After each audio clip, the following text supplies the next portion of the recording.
a questão das políticas transversais.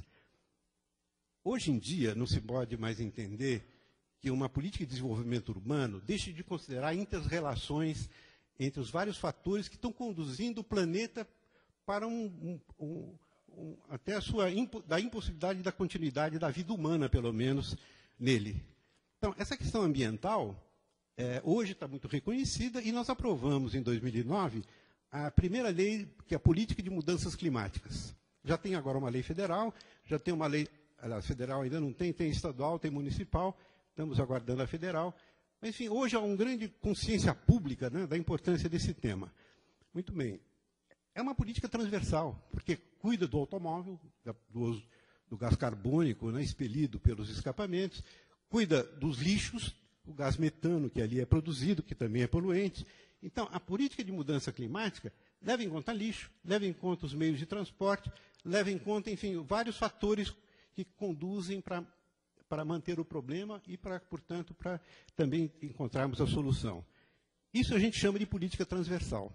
O plano diretor é justamente aquilo que a Constituição Federal incumbiu de, integrando os planos setoriais, as políticas setoriais, criar essa visão integrada. É uma visão transversal. Muito bem.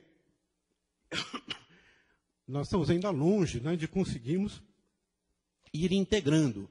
Eu sei que é um grande esforço, eu já fui secretário, né, sei muito bem da compartimentação que existe dentro do setor público. Cada secretaria tem uma certa independência, é muito difícil uma conversar com a outra, os dados serem transferidos, tudo a gente conhece isso. Então, mas temos que nos esforçar para que superemos essas barreiras. E, pouco a pouco, a gente vai conseguindo, e eu acho que esse plano pode tentar dar passos nessa direção, né? Buscando fazer essas integrações.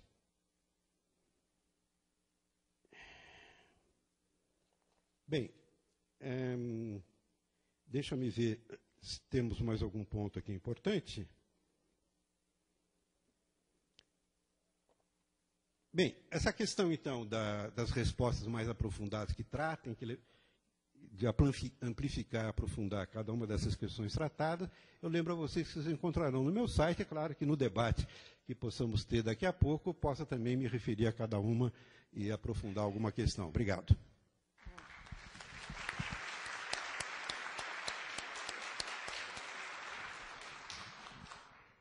Bem, eu queria esclarecer que o professor Cândido, além de ser professor por 40 anos, discutindo as questões urbanas e o planejamento, a intervenção, ele também é um estudioso do Plano Diretor de São Paulo, como vocês já perceberam. E o professor Nabil foi o relator do Plano Diretor na Câmara e foi o coordenador do Plano Nacional de Habitação. Por isso que agora nós vamos ouvi-lo para ver a opinião dele acerca da compatibilidade entre o Plano Municipal de Habitação e os dois citados anteriormente. Bom, boa tarde para todos e a todas. Queria cumprimentar o secretário, a Beth, a Marli, que agradecer o convite para participar desse debate.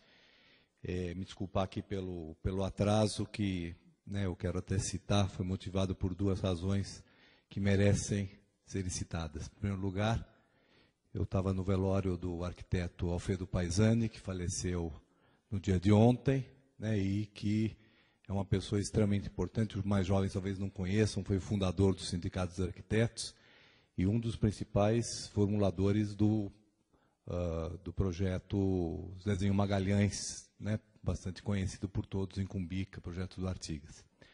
E a segunda razão é porque ontem eu fui convocado para assumir minha vaga de vereador na Câmara. Então, mas foi só por um mês, porque eu sou suplente, então eu tive que ir até a Câmara. Mas eu estou aqui não na posição de vereador, que hoje eu sou, então a primeira fala pública nessa condição é essa aqui hoje, mas na condição de professor da faculdade. E eu queria só ressaltar que eu coordenei, na verdade, a assessoria técnica da consultoria do Plano Nacional de Habitação, através do Laboratório de Habitação e Assentamentos Urbanos dessa faculdade, que realizou uma consultoria para o Plano Nacional de Habitação. Bom, então, dito isso, eu queria dizer, bom, em primeiro lugar, né, que eu considero muito importante a gente estar aqui debatendo o Plano Municipal de Habitação, embora com muito atraso, né? Eu digo muito atraso, não é só, viu, Beto, não é só da tua gestão, não. É, na verdade, como o Cândido falou, né, o plano diretor de São Paulo, ele estabeleceu, em 2002, que deveriam ser elaborados o plano de habitação e o plano de transportes, que foram, na época, elaborados, mas não foram debatidos. Por isso, quando foi aprovada a Lei 13.888, que é do 885, da Lei de Uso e Ocupação do Solo, que deveria ter sido acompanhada do plano de habitação, não foi feito, e depois nós permanecemos aí ainda vários anos sem o plano de habitação, então é muito importante estar aqui. De certa forma, na medida em que nós também não tínhamos um plano nacional, nós podemos dizer que o plano de habitação, ele, vamos dizer assim, ele teria mais dificuldade de se viabilizar enquanto um plano municipal, né? Mas, de qualquer maneira, eu acho muito importante estar debatendo o Plano Municipal de Habitação, e a gente tem que ter claro que o Plano Municipal de Habitação integra o Sistema Nacional de Habitação. É uma obrigação de todos os municípios, todos os estados e também do governo federal elaborar planos de habitação. Isso está na lei que regulamentou o Sistema Nacional de Habitação e que introduz uma coisa que eu acho que é muito importante, que é o planejamento habitacional, que nós nunca tivemos no país.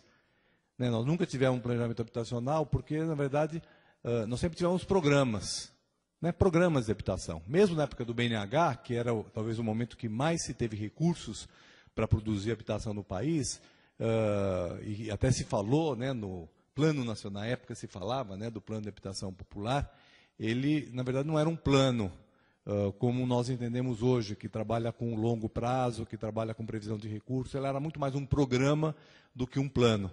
E nós sempre temos programas. E o problema é que a questão da habitação não é resolvida por programas. São programas geralmente limitados e que não têm um olhar mais estratégico e de longo prazo. E o problema habitacional é um problema de médio e longo prazo. Ele não é enfrentado, não é resolvido em uma gestão, ele não é resolvido por um único programa, e ele requer um processo contínuo de recursos, de estruturação institucional, de política fundiária, articulado com a política urbana. Então, é por isso que é fundamental que exista planos de longo prazo para enfrentar o problema da habitação, que dê conta das dimensões do déficit acumulado e das necessidades futuras, né, que é uma questão que nós introduzimos no Plano Nacional de Habitação com muito ênfase, que não adiantava simplesmente a gente falar do déficit acumulado, ou seja de assentamentos precários, seja de coabitação, de moradia precária, mas que se a gente quiser enfrentar esse problema de uma maneira, vamos dizer assim, mais consistente, ele precisa ser pensado considerando as necessidades futuras e planejando, inclusive, não só os recursos, mas os vários elementos que fazem parte, né, que fazem parte do problema habitacional. Então, o Plano Nacional, ele trabalhou fundamentalmente com 4 eixos, né? O eixo financeiro, o eixo institucional, o eixo urbano, fundiário, ambiental e o eixo da cadeia da produção, da construção civil, né? E nós temos que pensar esses 4 eixos de maneira articulada para poder dar conta do problema.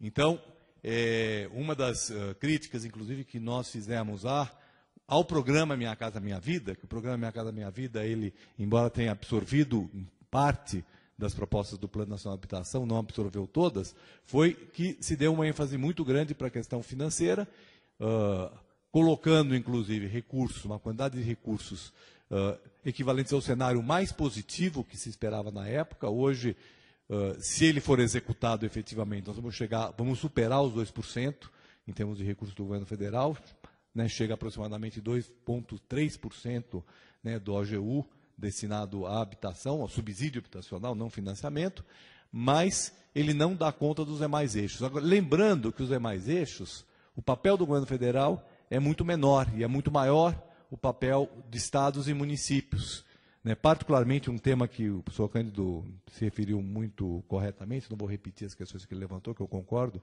fundamentalmente, mas o eixo fundiário e urbano, ele é um eixo, claro, que o governo federal tem alguns instrumentos e pode estimular que aconteça. E o programa Minha Casa Minha Vida não estimula, né? Não estimula que aconteça habitação em área central. Por exemplo, não introduziu um mecanismo que foi pensado no Plano Nacional, que era o subsídio de localização.